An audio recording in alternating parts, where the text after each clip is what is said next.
Hi everyone, I hope you're well, or better than I am.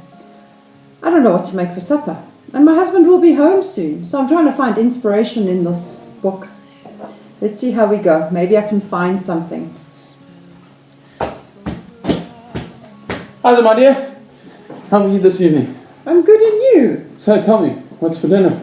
I have no clue. I was just telling the youngsters out there that I am looking for inspiration in this book because I'm out of ideas for dinner. Ooh. You know that I'm so hungry, I think this might be my last supper. Talking about Last Supper, you've reminded me about the story of Jesus' Last Supper.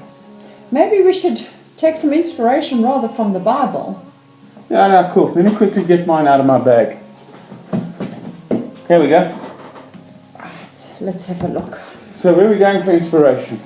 To the book of Corinthians, 1 Corinthians 11, from verse 23. For I received from the Lord what I also passed on to you.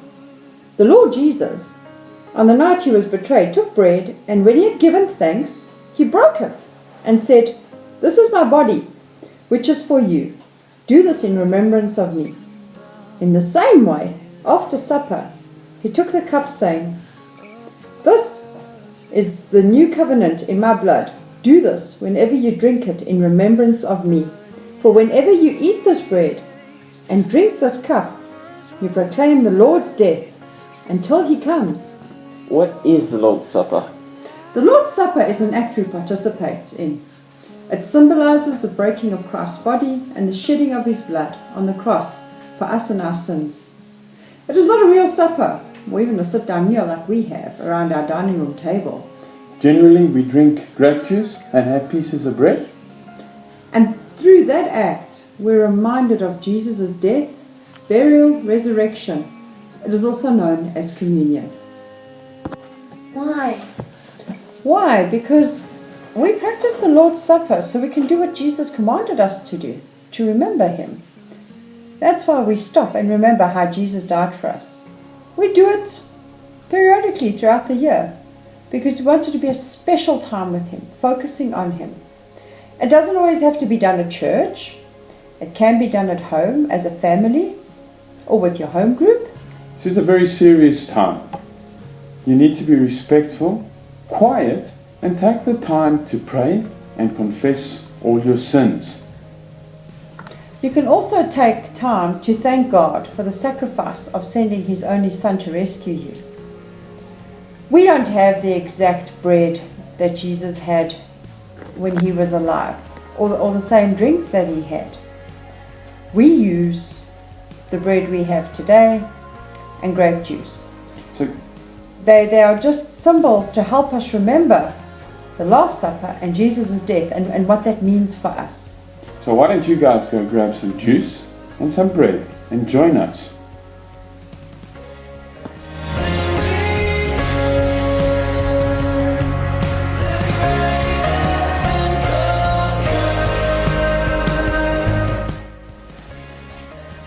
So Jesus took the bread and he broke the bread.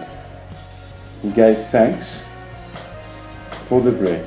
Heavenly Father, we thank you that you sacrificed your body for us. You broke it for us, for forgiveness of our sins. Thank you, Lord. Guys, why don't you take some time now and pray to the Lord. On a hill, your blood was spilled. Body of Christ broken for you. Body of Christ broken for me. Thorns, the veil was torn to make. This is the cup of blessing that reminds us of Christ's blood shed for us. Father God, we thank you for the sacrifice that was made. We thank you for the blood that was shed on the cross for us.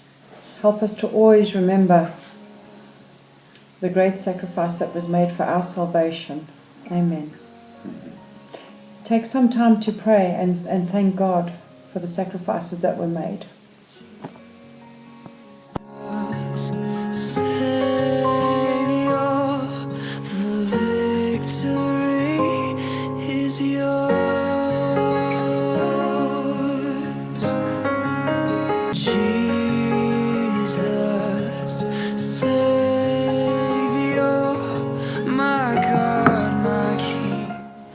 The Lord's Supper is always a special time. We should always take time, even when not doing the Lord's Supper, to remember Jesus' great sacrifice on the cross for us so that we can be with Him forever. Take care. Bye-bye. The victory